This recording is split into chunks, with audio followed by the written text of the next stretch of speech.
Sensor certificate issue வர அளவுக்கு ஜனநாயகன் படத்துல எதுவுமே இல்ல அப்படின்னு டைரக்டர் வினோதோட ஃப்ரெண்ட் டைரக்டர் சரவணன் சொல்லியிருக்காரு. ஜான்வரி 9 பொங்கல் ரிலீஸா ஜனநாயகன் வெளியாகும் அப்படின்னு கேவிஎன் புரொடக்ஷன்ஸ் அறிவிச்சிருந்த நிலையில விஜயோட லாஸ்ட் படம் ஜனநாயகன் அப்படிங்கறதால விஜய் ரசிகர்கள் ரொம்பவே எக்ஸைட்டடா படத்துக்காக வெயிட் பண்ணிட்டு இருந்தாங்க. ஆனா இப்ப வர சென்சார் சர்டிபிகேட் இஷ்யூனால ஜனநாயகன் படம் ரிலீஸே ஆகல. சென்சார் சர்டிபிகேட் இஷ்யூனால ரிலீஸ் ஆகாத நிலையில நிறைய பேரு அதை பத்தி பொது வெளியில பேசினாங்க.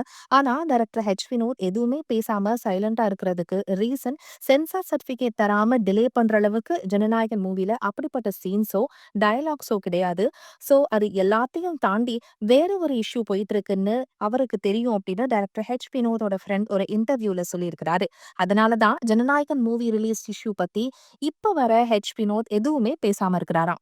கொஞ்சம் ஜனநாயகன் முன்னாடி பின்னாடி இருக்கிற மாதிரி இருக்கே, உள்ள பூந்து அடிச்சிடலாமா அப்படின்னு நினைக்கிறவங்களுக்கும் நான் சொல்ல விரும்புறது, ஐயா இது தளபதி படம்.